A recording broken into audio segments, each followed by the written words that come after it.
A murder in Australia had everyone baffled, especially police. But in a bizarre twist, a device in the victim's body recorded vital information that made forensic history.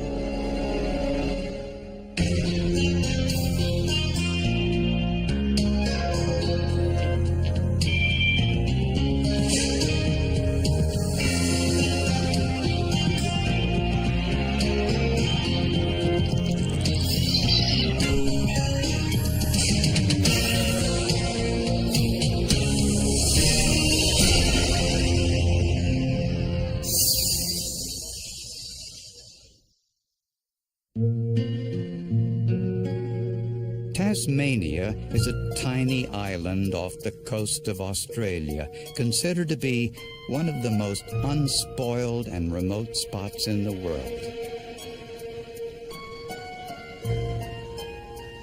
In the city of Lefroy, for example, there are only a handful of residents.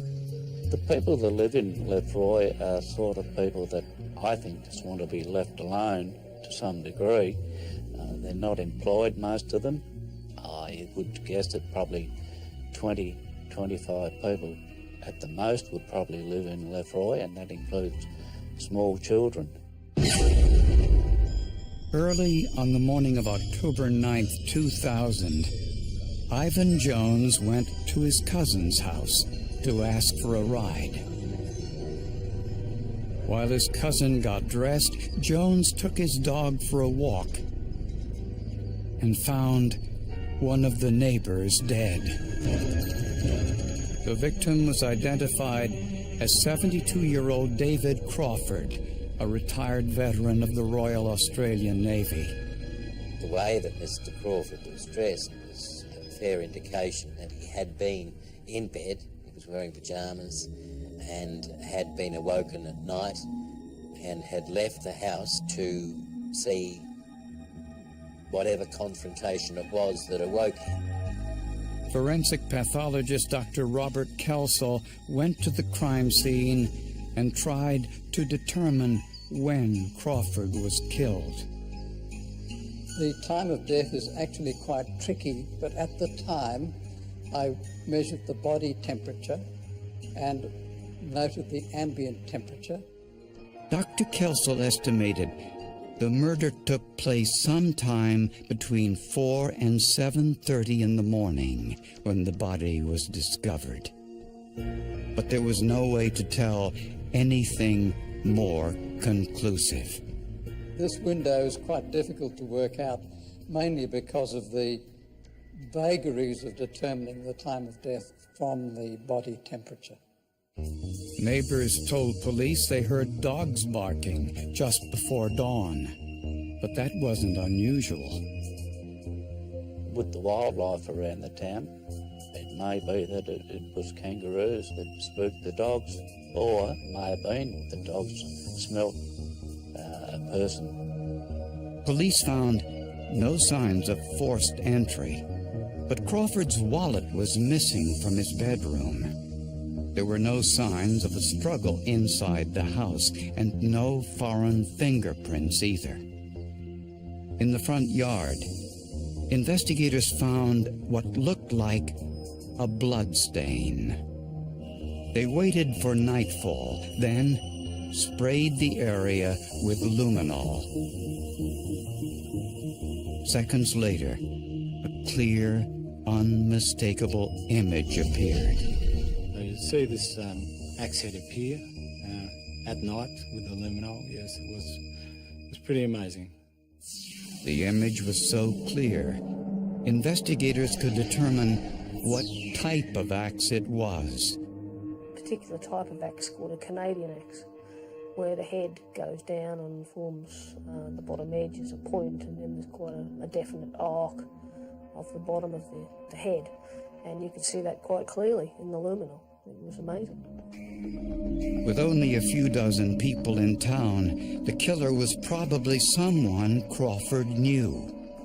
Really, I mean, every able-bodied man who could swing an axe, or woman who could swing an axe, in the town could have been suspect at some stage.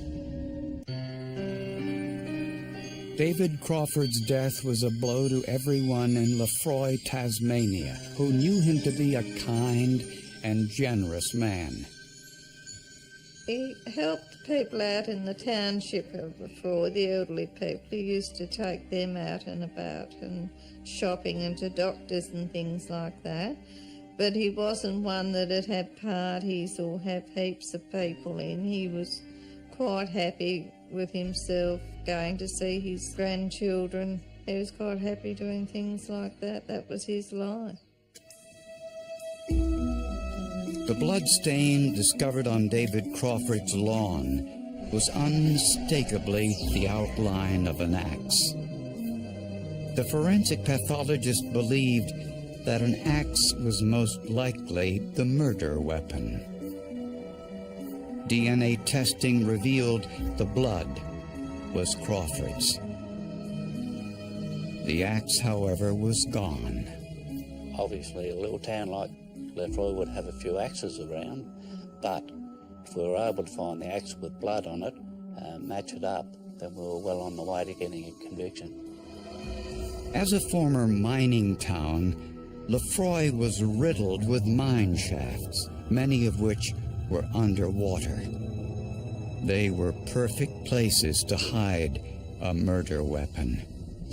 This is an actual police video of those searches. And there's a lot of shafts, and we used underwater cameras in some fairly derelict old shafts, and we drained a substantial dam on the township, and just with the hope of locating the axe, but again, we had no luck or no joy with those searches. With Crawford's wallet missing, police assumed the motive was robbery. Historically, Tasmania has had very little crime, but many retirees kept a lot of cash on hand. In Tasmania, the people, especially elderly people, keep money in their homes. And that rumour, if you live in a small town, that rumour soon gets around that, yeah, such and such's got a lot of money. They keep it under the mattress or in a jar or something, and this goes on. Then police learned of another interesting coincidence.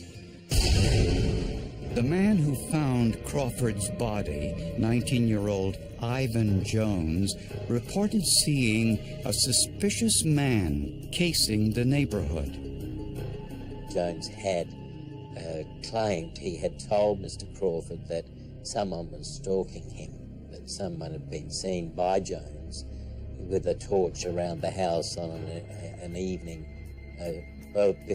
several evenings before the murder. Jones told police what he initially told Crawford, that he did not recognize the man lurking in the neighborhood.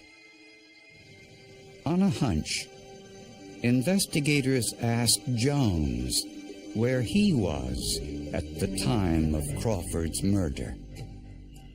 Jones said he was home with his sister and her boyfriend. His alibi was that he was asleep in his sister's house. He was asserting that he had been asleep between the hours of 1 o'clock and 6, which covered the period of the murder. Jones's sister confirmed his alibi and said as far as she knew, he never left the house. Next, police interviewed Jones' cousin, Darcy McLean, who found Crawford's body along with Jones. McLean said he was asleep in his home around the time of the murder. But since he lived alone, there was no way to corroborate it. Then Darcy gave police two very useful pieces of information. First, he claimed that someone had stolen an axe from his home. Second, he said that his cousin Ivan Jones behaved suspiciously on the morning of David Crawford's murder. From Darcy McLean, we were led to believe that it was unusual for Ivan Jones to go to his house at 7:30 in the morning and ask for a lift to his parents' place. I understand he'd never asked Darcy McLean to do that before. So yes, it was unusual in that respect. But Ivan Jones had an alibi. Darcy McLean didn't.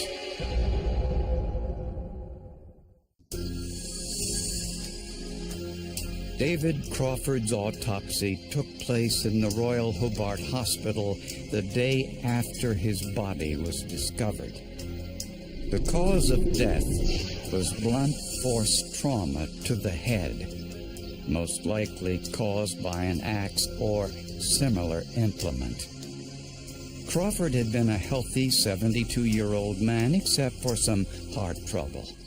He had a condition called cardiomyopathy, which simply means that he had heart disease of unknown cause. Then Dr. Kelso made a discovery that would change the course of the investigation. He found that Crawford had a heart pacemaker implanted in his chest. A pacemaker is a way of stimulating the heart. It delivers anything from about 2 to 5 volts into the heart to make it pace, that is, contract. I was vaguely aware that pacemakers have a recording unit inside them. If so, Crawford's pacemaker might reveal the exact time of his murder.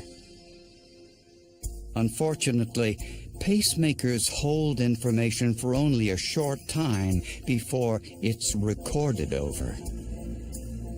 The autopsy took place almost 30 hours after the murder, which meant the pacemaker memory might have already been erased.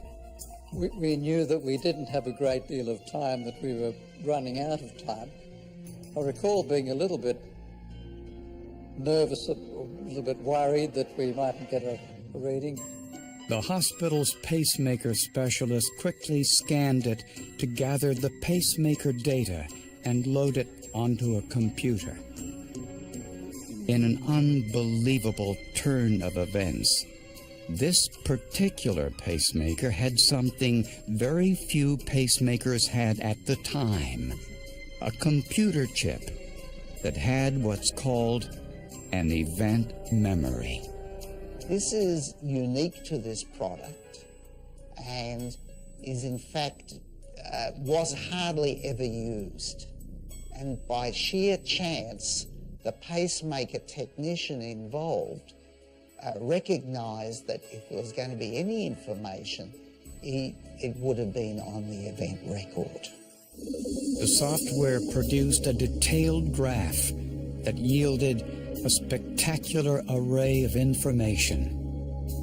The interesting part that we could work out is that we could tell exactly when the patient awoke, when the patient went outside and was being assaulted, and finally, when the patient had died. In between that time, there was a period when the patient was unconscious and bleeding to death. And at that point, the pacemaker went back to its dormant state.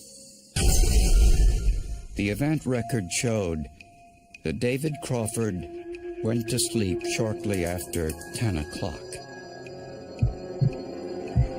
At 4:46, he woke up. At 4:54, his heart was beating well over 100 beats per minute, which is when he was attacked. The confrontation was over at 5:04, and David Crawford lay bleeding until his heart stopped pumping at exactly 5:34 a.m. Scientists retrieved this information with only hours to spare. Was about to be wiped. Within an hour or maybe 2 hours, that information would disappear. And investigators discovered why Crawford would have gotten out of bed. Crawford's neighbor, who lived across the street, was in the hospital and had asked Crawford to keep an eye on his house until he was released. Everyone knew that he would be in hospital. The neighbour was presumed to have money in his house as well. According to his son, he was that sort of person that if he heard a noise, he would get up and investigate the noise. All police had to do now was find out who didn't have an alibi for 5:34 that morning. It reminded me of a quote of Eleanor Roosevelt, who said that many people will walk in and out of your life, but only true friends will leave footprints in your heart. In this case, we left a pacemaker. Thanks to Dr. Robert Kelsall and his quick response to the readings on the pacemaker found during David Crawford's autopsy, investigators now knew the exact time of Crawford's death, 5:34 in the morning. Having these timelines, we have the perfect witness. There's no way that in court could be discredited.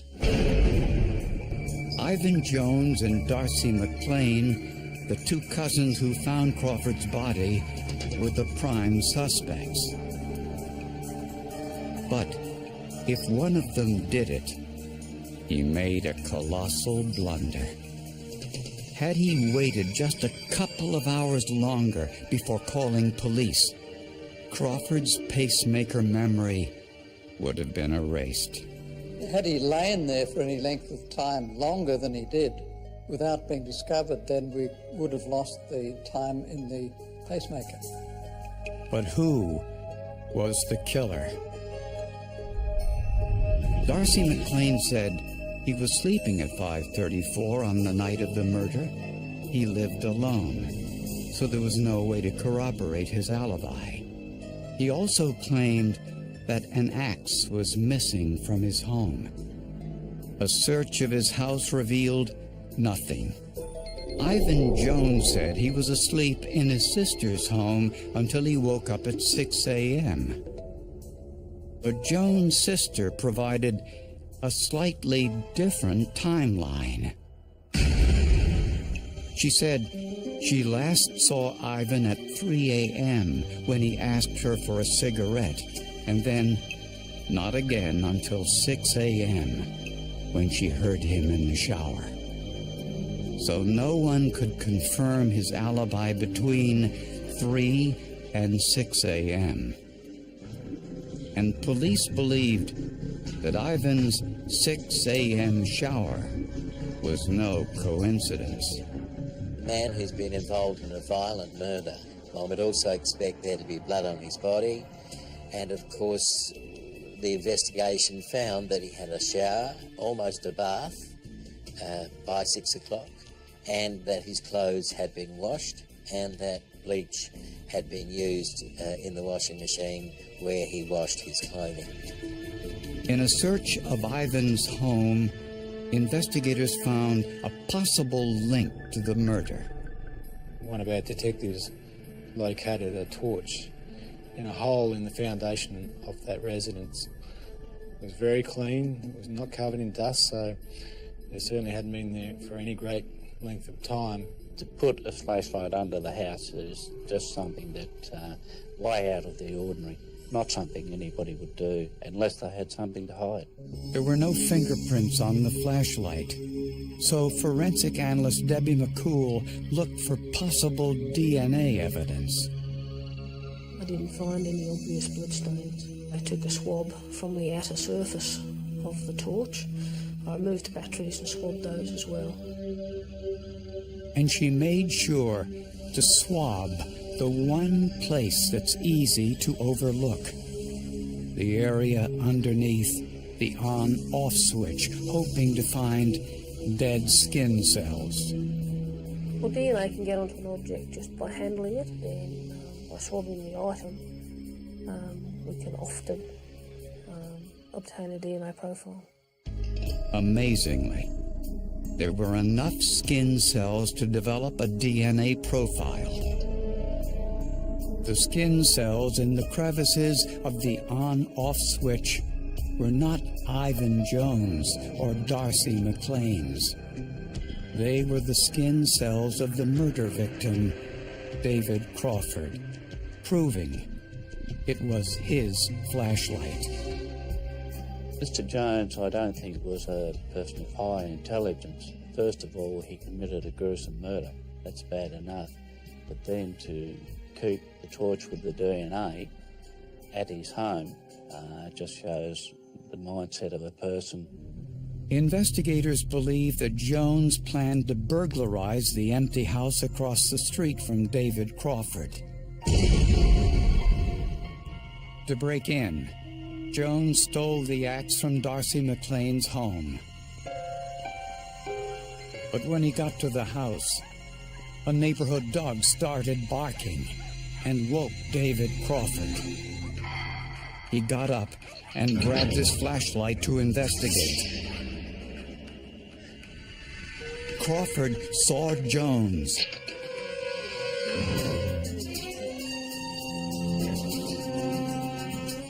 And that's when Jones attacked. Crawford lay bleeding from his wounds, yet was still alive. Jones dropped the axe, went into Crawford's home, and stole his wallet. Then he picked up the axe and Crawford's flashlight and fled. David Crawford's heart stopped beating at 5:34 a.m. Jones disposed of the axe and Crawford's wallet, but for some reason kept the flashlight.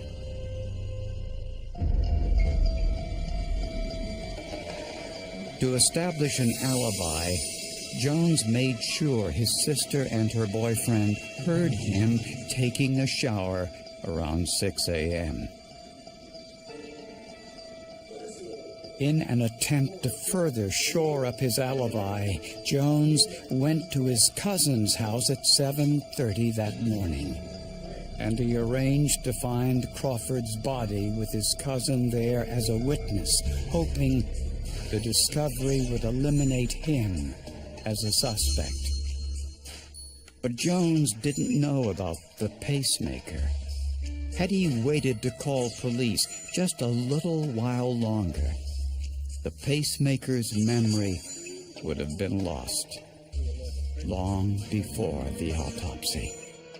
He had an excellent alibi. It is possible that in the court of law he may have been found not guilty, in that there was insufficient evidence. This was the absolute perfect evidence to put away this man. This case marked the first time in the world that data from a pacemaker was used in a murder trial. In October of 2001, Ivan Jones was convicted of murder and sentenced to 20 years in prison. The pacemaker was a silent witness, but it told the jury all they needed to know. I'll carry it with me for the rest of my career, and I encourage other investigators to give that consideration to pacemakers, because, time of death is not known. You never know what you'll get out of the data from a pacemaker. These things were never heard of years ago in solving crimes like this, and I think it's marvellous that something like that, technology, and that was able to do that. Seems very ironic that this man had a pacemaker, which actually outlived him, because it was designed to keep him alive, of course, but nevertheless acted as a real witness to what's happened. An external machine, if you like, which saw what was happening when nobody else did.